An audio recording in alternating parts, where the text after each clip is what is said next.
예배당 세워지기 전에 땅에 와서 기도했었던 기억이 있습니다.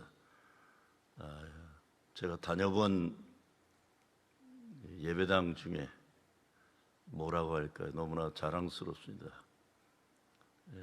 예배당을 세우는 것은 건물이 세워지는 게 아니라 하나님의 사람들이 세워지는 건데, 이제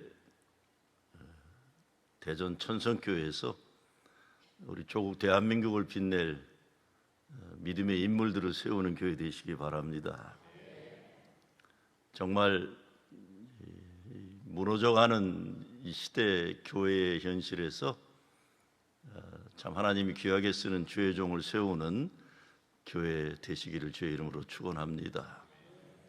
목회자 평신도 교회가 파이프 올간이 얼마나 비싼지, 건물이 어떤지, 훗날 역사가 기억하는 것은 그 교회에 어떤 하나님의 사람들이 있었는지, 이것이 가장 중요한 하나님이 귀하게 여기시는 기억이 될 줄 압니다. 그래서 여러분, 대전 천성교회가 제 조국 대한민국 교회 가운데 하나님이 가장 귀하게 쓰시는 교회로 드려 쓰임받기를 주의 이름으로 축원합니다.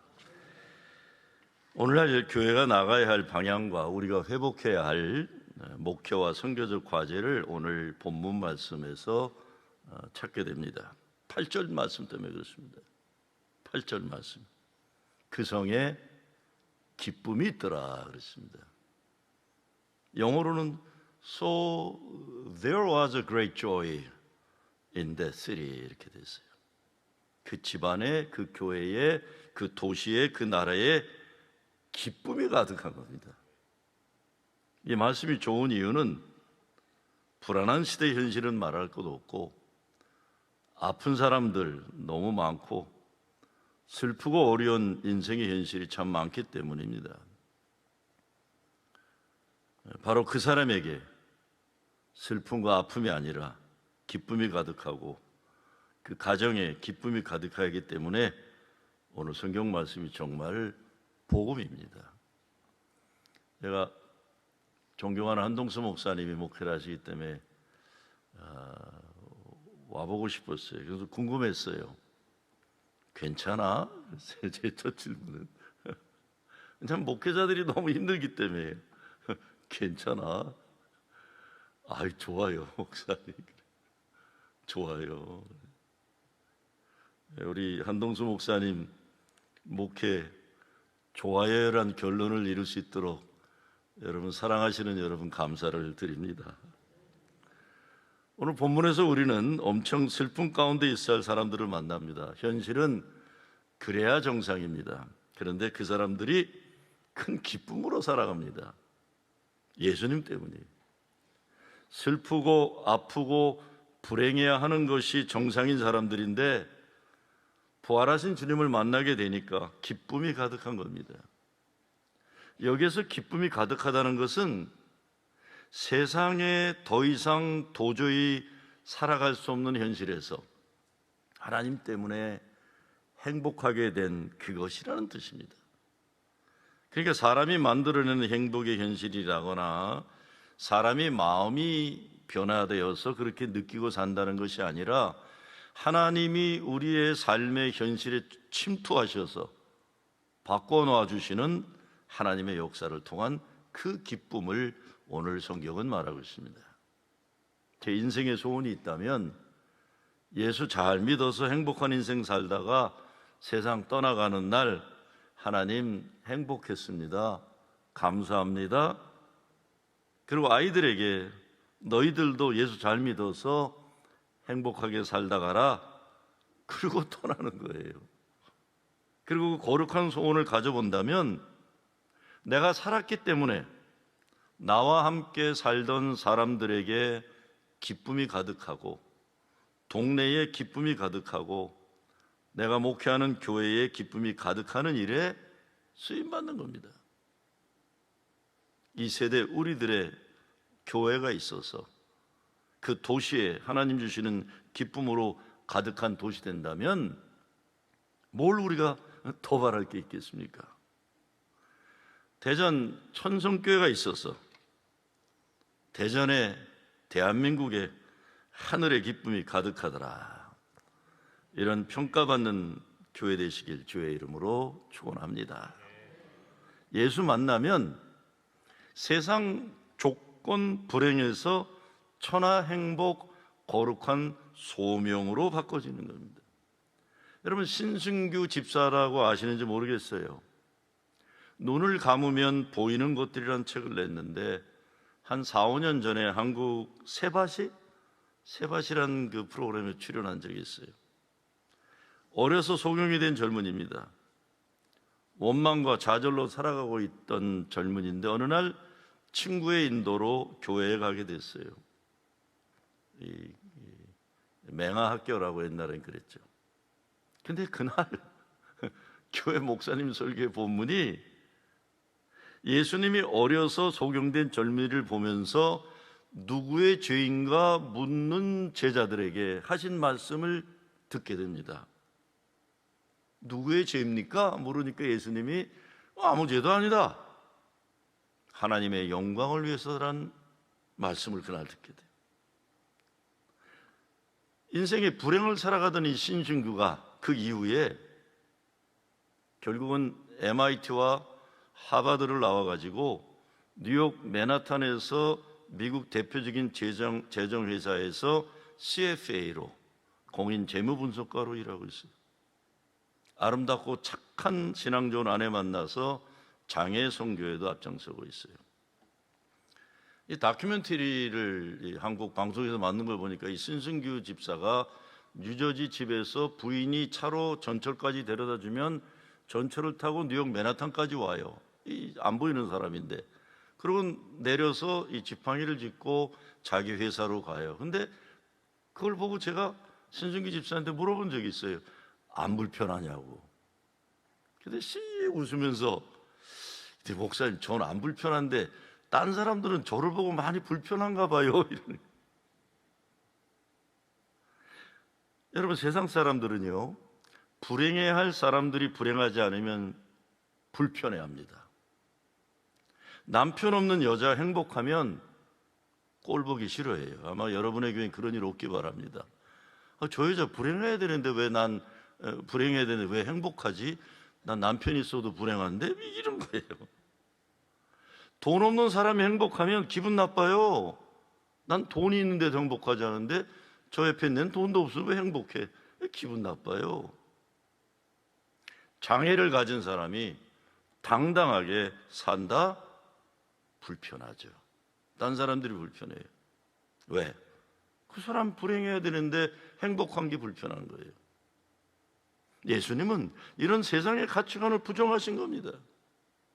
예수님 만나니까 시각장애인으로 불행한 인생 평생 살아야만 했던 신승규 집사가 천하 행복하고 하나님 기쁨과 영광되는 인생을 사는 겁니다. 오늘 성경 말씀의 시작은 스데반 집사의 죽음 이후에 초대교회에 일어난 사건입니다. 스데반이 죽었어요. 돌에 맞아 죽었어요. 그리고 나서 예루살렘에 있는 교회에 큰 핍박이 나서 사람들이 유대와 사마리아와 모든 땅으로 흩어졌다고 했습니다. 그러니까 1절에 그날에라고 했는데 그날은 스데반이 죽고 많은 사람들이 크게 울며 슬퍼한 날입니다. 그리고 3절을 보면 사울이 교회를 잔멸할세라고 했는데 영어로 보면 더 구체적으로 나와요. Saul began to destroy the church 그랬어요. 성경 말씀 단어를 자세히 들여다보면 이 사울이 집집마다 다니면서 예수 믿는 사람들을 잡아 없애려고 하는 치밀하고 집요한 사울의 의지를 말해주고 있어요. 사울이 스데반 죽인 것으로 만족하지 않고 교회를 완전히 지구상에서 없애버리려고 했다는 겁니다. 그러니까 그날에라고 한 그날은 스데반 장례식만이 아니라 교회가 문 닫아야 하는 현실이었습니다. 근데 그렇게 초대교회가 끝나는 것 같았는데 훗날 교회를 잔멸하려고 했던 사울이 누가 되죠? 사도 바울이 되는 겁니다. 그로 인해서 기독교가 전 세계로 흩어져 나갔다는 것, 이것이 하나님 구원 역사의 역설적인 진리요 은혜라 하지 않을 수 없습니다. 우리네 인생이에요. 정도 차이일 뿐이지 이런 현실이 존재합니다. 불행해야 되는 현실이 존재해요. 어떻게 살아야 합니까? 어떤 삶의 현실에서도 하나님 말씀, 약속 믿고 사는 그것이에요. 저는 여기에 참 큰 기쁨이 가득한 가정과 교회의 비밀이 담겨져 있다고 생각합니다. 코로나 사태가 끝나가면서 올해 신년 특별 새벽기도회를 제가 섬기는 교회에서 주제를 이렇게 제가 잡았어요. 기막힌 현실, 기도로 기적의 현실을 만들자 이랬어요. 아마 누가 쓴 말인데 누가 쓴 말인지 기억은 못해요. 근데 제가 그렇게 주제를 잡았습니다. 그랬더니 우리 부목사들이 목사님 좀 고상한 걸 하면 안 됩니까? 그러더라고요. 기막힌 현실, 기적의 현실로 만들자. 근데 정말 우리는 인생에 교회의 회복과 부흥의 숨통이 열려야 하기 때문에 저는 그렇게 잡았어요. 무엇보다 이것 아니면 살 수 없는 교인들 때문에 저는 그렇게 했어요. 저는 사실 아틀란타에서 목회할 때나 시카고나 보스턴에서 있을 때 그냥 이렇게 별 큰 문제 없는 사람들을 중심으로 목회를 했어요. 그런데 제가 지금 있는 뉴욕이라고 하지만 가보니까 와, 세상에 아픔이 저렇게 아픈 게 있는 거구나.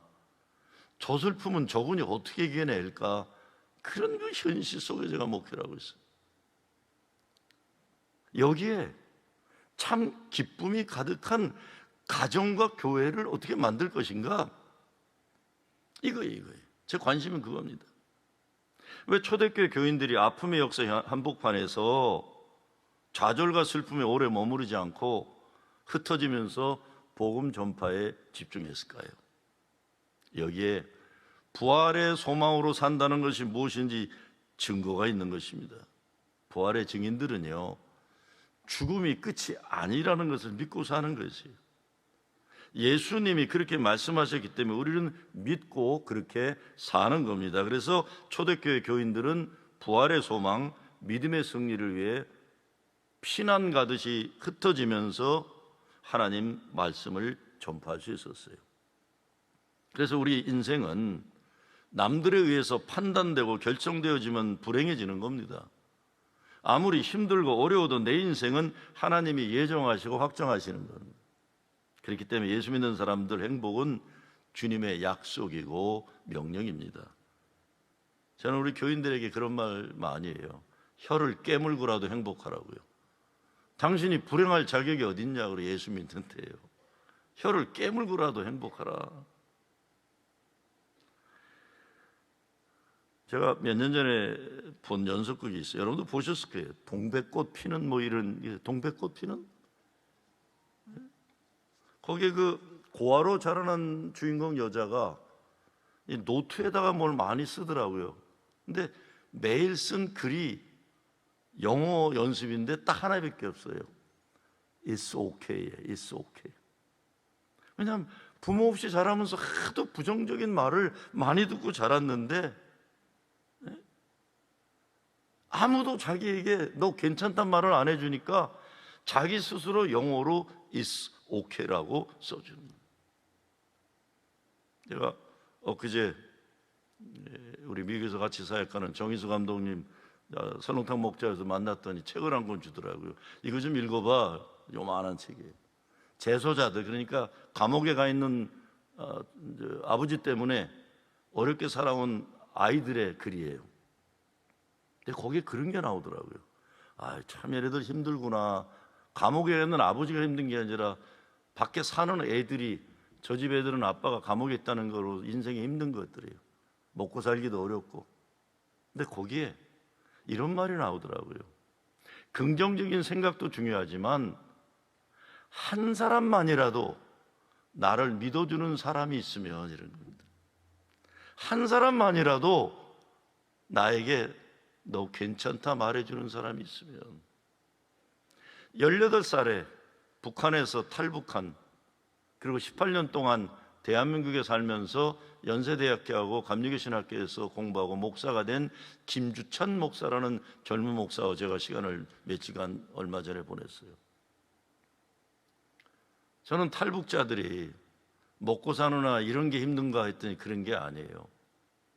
탈북자의 아이들은 여기서 태어난 아이들이고, 젊은 탈북자들도 중국에서 살았고 대한민국에 산 게 북한보다 오래됐는데, 탈북자의 아이들이 학교를 가면 그 동네 부모들이, 못된 부모들이 애들한테 얘기를 해주는 거예요. 그러면 애들이, 탈북자의 아이들이 여기서 태어난 애들인데 너희 부모 빨갱이라며 이렇게 얘기해요. 너네 부모 북한에서 왔다며. 그러니까 여기서 태어난 탈북자 아이들이 자화상에 타격을 입고 아파한다는 거예요. 참 못돼 먹었구나 사람들. 그래서 그분이 그렇게 얘기해요. 목사님, 대한민국은 어디 세계에 나와도 부끄럽지 않은 선진국인데 마음 씀씀이는 후진국 중에 후진국일 때가 많습니다. 그래요. 제가 더 괜히 미안하더라고요. 제가 우리 목사님 서강대 나오시지만 서강대 영문학과 교수였던 장영희 교수, 소아마비가 있지만 세상을 아름답게 보던 장영희 교수님 책을 잘 수필을 좋아하는데, 그분이 마지막 떠나는 유고작 같은 책 하나의 제목이 이랬습니다. 사랑이 태어난 날, 사랑이 내게 온 날 나는 다시 태어났습니다. 사랑이 내게 온 날 나는 다시 태어났습니다. 서울대 철학과를 나오고 미국에서 박사학위 조직 진학을 한 후배 목사가 어느 날 저한테 밑도 끝도 없이 이렇게 질문해요. 목사님의 그랜드 내러티브는 뭡니까? 그래서 야, 그게 뭔 소리냐? 그랬더니 고대 담론은 뭡니까? 그래서 그건 또 뭔 소리냐? 저는 고등학교 때 미국 가가지고 어려운 한국말하면 못 알아들어요. 제가 간 지가 딱 50년이 되는데 고대 담론이 뭐야? 그랬더니 목사님의 목회에 가장 큰 그것을 이 바탕을 주는 그 삶의 이야기가 뭡니까? 그래서 제가 요한복음 3장 16장이야 그랬어요. 그랬더니 그런 거 말고요. 그래요. 좀 이렇게 목사님 정도 되면 시대를 조명해 주는 어떤 신학적이고 뭐 어떤 인문학적으로도 좀 빠삭한 위대한 뭐 그거 없습니까? 그래서 야, 하나님이 세상을 이처럼 사랑하사 독생자 주셨으니 이는 저를 믿는 자마다 멸망치 않고 어떻게 된다고요? 영생을 해. 이것보다 거대한 담론이 어딨냐 이놈아. 우리 예수 믿는 사람들은요, 나의 이야기가 어떤 이야기였는지 다 달라요. 나의 얘기가 죄인의 이야기고 패배의 이야기고 부끄러움의 이야기일 수 있지만, 우리 예수 믿어서 나의 이야기가 예수의 이야기로 바뀐 사람들이. 여러분, 천하에 누가 가장 행복한 사람이겠습니까? 그렇게 생각해 보면 누굴까요? 천하에 가장 행복한 사람은 누구겠습니까? 대전 천성교회에서 가장 행복한 사람 누구겠어요? 누구예요? 제가 이렇게 질문하면 어떻게 해야 돼요? 저예요. 그랬는데 어거스틴이 그렇게 얘기해요. 누가복음 3장 10절을. 이 말은 천하에 당신 홀로 존재하는 것처럼 하나님이 사랑한다는 뜻이다. 여러분, 그렇게 사랑받은 존재들이에요. 그래서 누가 천하에 가장 행복한 사람이 누굴까요? 그럼 다 나예요. 그러세요. 나예요. 이거를 아니라고 하는 건 사탄 마귀들이에요. 하나님이 우리를 사랑하신다고 하셨어요. 하나님이 우리 죄를 기억조차 하지 않는다고 하셨어요. 몇 달 전에, 한 30년 전에 대형 사고를 친 후배 목사가 30년 만에 저를 만났어요. 30년에 대형 사고를 쳤어요. 그래서 뭐 목회 그만두고 딴 일 하다가 다시 또 이제 30년 만에 목사 저를 찾아왔어요. 첫 눈빛부터 30년 만에 만났는데, 목사님 죄송합니다. 내가 그놈의 눈을 보고는 마음이 짠하. 야, 이놈이 30년간 얼마나 이 무거운 짐을 지고 살았을까, 죄의 짐을. 그래서 내가 너 더 이상 이러지 말아라 그랬어요. 나한테 미안할 거 없고 천하 아무에게도 미안할 거 없다. 하나님이 널 용서하셨는데 너 이제 더 이상 이 무거운 짐 지고 사지 말아라. 그래도요 목사님, 야 이놈아, 너 얼마나 무겁게 살았겠냐. 내가 누군데 너를 용서하냐? 하나님이 너를 용서해. 그런데 오늘날 교회들 보면 하나님이 용서한 죄를 서로 목사님 그거 아세요? 뭐요? 저 장로님 집안 멀쩡하겠지만 목사님 모르시나 보네. 뭘 몰라요? 아유, 저 집 둘째 아들 이혼한 거 모르세요? 아니, 남의 아들이 이혼했는데 왜 네가 난리냐? 하나님, 이혼이 해야 할 만하니까 했겠죠, 그렇죠? 누가 결혼할 때부터 난 이혼하겠다고 결혼한 인간이 어디 있어요? 뭐가 이유가 있었겠죠, 그렇죠? 아니에요? 내가 뭐 실수했나 지금 얘기할 때. 여러분, 아무리 충청도 분들은 뭐 집에 가서 웃는다고 하지만 좀, 예? 저는 아틀란타가 이 대전에 계셨던 남기철 목사님 이제 전임자인데 진짜 힘들었어요. 나중에 대전 출신 장로님, 대전 중앙교회 장로님이 와서 저에게 대전에 대한, 충청도에 대한 강의를 해주셔서 그렇구나, 그걸 제가 깨달았게 됐는데. 그래서 장로님, 나중에 둘째 아들이 이혼한 장로님이 나한테, 목사님 제가 정말 머리 들고 다니지 못하겠습니다. 아니, 장로님이 왜 머리를 못 들고 다녀요? 장로님 둘째 아들이 이혼했는데 언제 이혼하셨어요? 했는데요, 10년 전에 이혼했다. 아니, 10년 전에 이혼했는데 온 교회가 그거가 그렇게 중요한 거예요. 이게 뭔 교회예요? 나는 오늘날 제가 목사 안수받은 지 43년이나 됐는데 이게 보면 이게 교회인가? 이 예수쟁이들이 왜 이렇게 못돼 먹었나? 교회는 그런 데가 아닌데.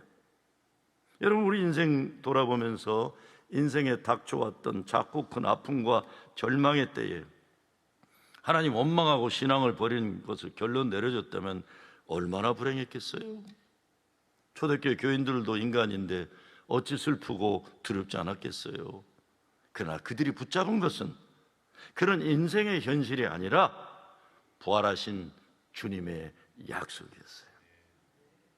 그 믿음으로 살아야 하기 때문에 스데반 죽고 교회가 몇 달간이라도 슬픔에 깊이 빠져야 하는데 초대교회는 그냥 일어나서 말씀을 증거하기 위해 사마리아로, 이방 땅으로 들어가는 겁니다.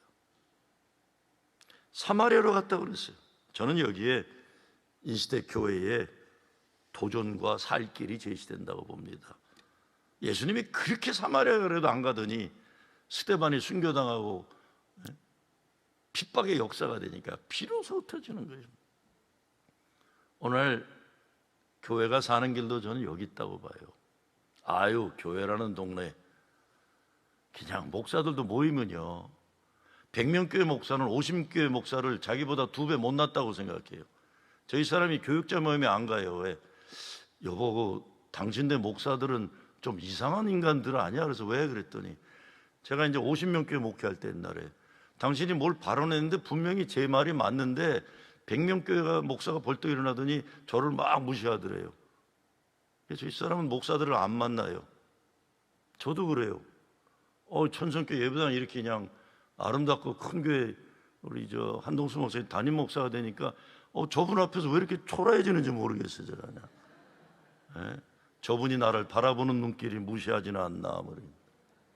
그러면 안 되죠. 사마리아로 가야지. 사마리아로. 우리가 우습게 여기는 사람들, 우리가 무시하는 사람들, 우리가 깔보는 사람들, 이 속으로 들어가야죠. 버림받은 사람들, 소외된 사람들의 땅으로, 거기에 들어가면 교회의 미래가 있는데. 그래서 5절이 어떤 의미에서 초대교회 역사의 중요한 전환점입니다. 빌립이 사마리아 성에 내려가 그리스도를 백성에게 전파하니. 오늘날 교회가 사는 길 여기에 있습니다. 사마리아로 내려가야 돼요.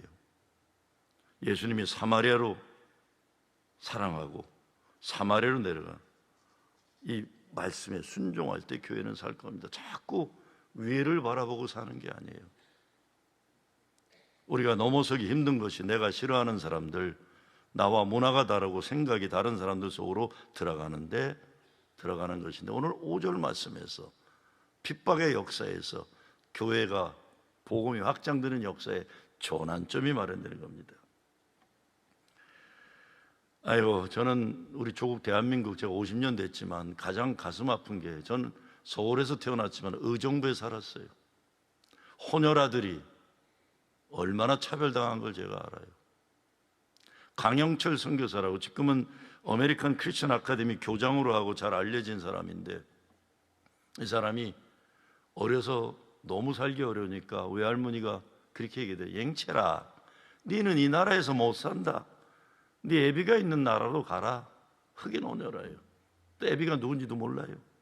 그랬더니 엄마가 결국은, 왜냐하면 자기가 그래요. 자기가 애들한테 맞는 건 괜찮은데 여자 동생, 흑인 혼혈한 여자 동생이 애들한테 맞고 오는 거는 견디지 못해서 맨날 이불을 뒤집어 쓰고 둘이 울었대요.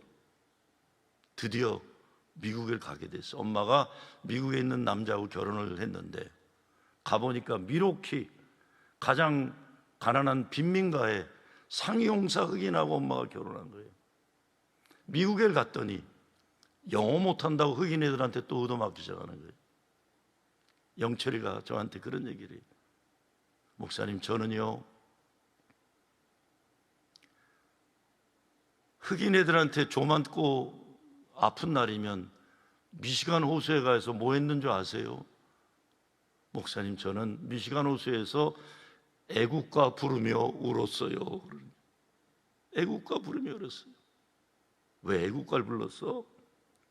제가 한국을 떠난 날 학교 갔더니 담임 선생님이 오늘 강영철이 미국 간다, 영철아 나와라, 노래 하나 불러라 그랬더니 쭈삣쭈삣하니까 애국가 불러라 그러셨더니 애국가를 불렀더니 선생님이 친구들 다 일어나라 그러고 같이 애국가를 불러서, 자기는 미국에서 영어 못한다고 흑인인데 소름 당할 때 호숫가 나가서 애국가를 불렀다는 거예요.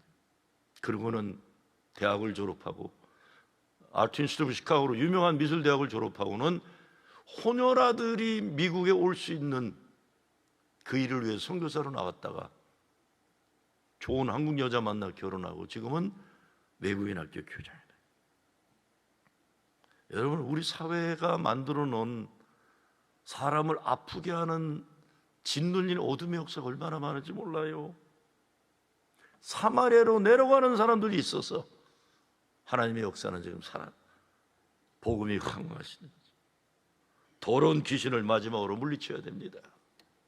더러운 귀신은 하나님 말씀이 선포돼야 물리칠 수가 있어요. 예수가 그리스도이심을 고백하는 성도들에게 더러운 귀신 물리치는 권세를 예수님이 주신다고 약속하셨습니다. 사탄마귀가 하는 짓이 뭡니까? 거짓말. 하나님과 하나님의 자녀들의 사이를 갈라놓는 거예요. 그러니까 딴 거 아닙니다. 너 같은 인간이 하나님이 사랑할 리가 없지. 나를 하나님의 은혜로부터 멀어지게 하는 거예요. 내가 하나님에게 사랑받은 존재라는 것을 잊어먹게 하는 거예요. 십자가 예수 보혈의 은혜로 내가 구원받은 존재임을 디나이 하는 겁니다. 이런 게 우리네 삶에 얼마나 많은지 몰라요. 제가 아틀란타에서 목회할 때 새로 장로교에서 온 권사 안수 집사죠. 신방을 갔는데 하고 딸아이가 고등학교 안에 2학년 때인데 생글생글 얼마나 예쁘게 목사 눈도 맞추고 잘 맞추고 이렇게 가정 신방 예배 드리는데 그 아들이 있는데 오빠인데 이놈은 그 눈도 못 맞추고 그냥 눈을 깔고 이러고 시무룩 앉아 있어요. 제가 신방 예배를 마치고 영권사 아들아이 괜찮아? 목사님 속상해 죽겠어요. 저놈의 새끼 딸하고 좀 바뀌었으면 좋겠습니다. 그래서 왜? 딸은 공부도 잘하고 명랑한데 저건 공부도 못하고 저놈의 새끼는 저건 뭐가 되는지 모르겠다 그래요. 제가 그래서 이렇게 얘기했습니다. 그러지 마. 아들의 자화상은 아빠가 어떻게 생각하느냐에 따라 자화상이 결정되는 거다. 그러지 마라. 목사님 모르셔서 그렇지 저런 자식 키워보시면 그런 말씀 안 합니다. 내가 속으로 말은 했지만 내 자식도 그렇다 얘기하려다 말았어요. 네? 그러지 마. 당신이 아들을 생각하는 그것이 그 아이의 자화상이야. 한 1년쯤 지났는데 목사님 이번 주일날 교회 못 가요. 그래서 왜? 그랬더니 아들이 드디어 대학을 간다는 게 22살인가 돼가지고요. 플로리다 먼데 데려다 줘야 되는데 제가 주일날 못 갑니다. 세탁소 하니까 토요일까지 일하고. 제가 사무실에 오라고 그랬어요. 부부가 왔는데 제가 이렇게 부탁했어요. 비행기 타고 가지 말고 자동차로 가라. 7시간 운전하고. 딸아이 데려가지 말고 아들만 데려가라.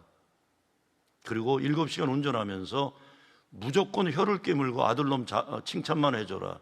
아, 목사님, 자꾸 목사님은 불가능한 얘기를 자꾸 하세요. 그래도 내 말 좀 들어. 그리고 기숙사에 내려놓고 돌아서면서 아들 손잡고 기도해줘라. 아니, 목사님 됐어요. 하지 않은 짓을 왜 하라고 그러세요? 내 말 들어. 그리고 기도한 다음에 아들을 안아주면서 아들아 사랑한다 한마디 하고 돌아서라 그랬어요. 아니, 목사님 나 갈래요. 그러고 가더라고요. 그 주일날 오후에 전화가 왔어요. 목사님 울어? 윤건사 울고 있어? 목사님 내가 이렇게 못된 아빠네요. 내가 시킨 대로 했어? 목사님 7시간 운전하는데 죽는 줄 알았대요. 칭찬할 게 하나도 없는 놈을 칭찬해 줄래니. 평생 칭찬한 적이 없는데. 학교를 내려놓고 돌아서려고 했더니 부인 권사가 여보 목사님이 시킨 대로 해. 그래서 이제 아들 손을 셋이 붙잡고 하나님하고는 울기 시작한 거예요. 하나님 그래놓고 아무리 구박했지만 지 아들인데 구박하는 애비의 마음은 그동안 어땠겠어요? 하나님 그래놓고 그랬더니 부인이 기도를 끝내더래요. 그냥. 그리고 돌아서려는데 여보께서 진짜 평생 안 했던 짓을 해봤어요. 아들을 안아주면서 I love you son, 아들아 사랑한다. 아, 그랬더니 그 아들이 아빠 I love you too 그러더래요. 목사님 내가 우리 아들 가슴에 못을 박으며 살아왔네요. 잊어먹고 살았는데 작년에 연락이 왔어요. 목사님 손주 봤어요. 대학 잘 졸업하고. 저는 제가 아틀란타 떠난 지가 지금 8년째인데 몇 년 전부터 그 집안에서 뭐 몸에 좋다는 거, 뭐 입기 좋은 옷 계속 선물로 보내요. 딴 거 아니에요. 딴 그때 그것 때문에 그런 거예요. 우리 삶의 더러운 귀신은 뭐 이렇게 막 흰옷 입고 뭐 머리 푸는 여자들이 아니에요. 사랑해야 되는데 사랑하지 못하게 만드는 그것이 귀신이에요. 나 자신도 그렇고 사랑해야 되는 사람들을 아프게 하는 우리 삶의 현실, 우리가 하고 싶어도 못해. 왜? 우리 안 해봐가지고요. 중풍병자도 그렇고 안진뱅이도 그렇고 모습을 갖추었으나 구실을 못하는 현실이 있는데 우리의 가정과 우리 교회가 그런 거예요. 여러분 정말 어른들이나 젊은이들이나 모두 더러운 귀신에 속지 말고 하나님 우리 얼마나 사랑하시는지 이거 회복해야 돼. 아이고 우리 한 목사님이 시간 맞춰서 끝내라. 제가 나이가 주책 부릴까 봐 지금 얘기를 해주셔서 이제 정리를 하겠습니다. 가장 큰 슬픔, 가장 큰 어려운 때 여기서 성령의 역사가 일어납니다.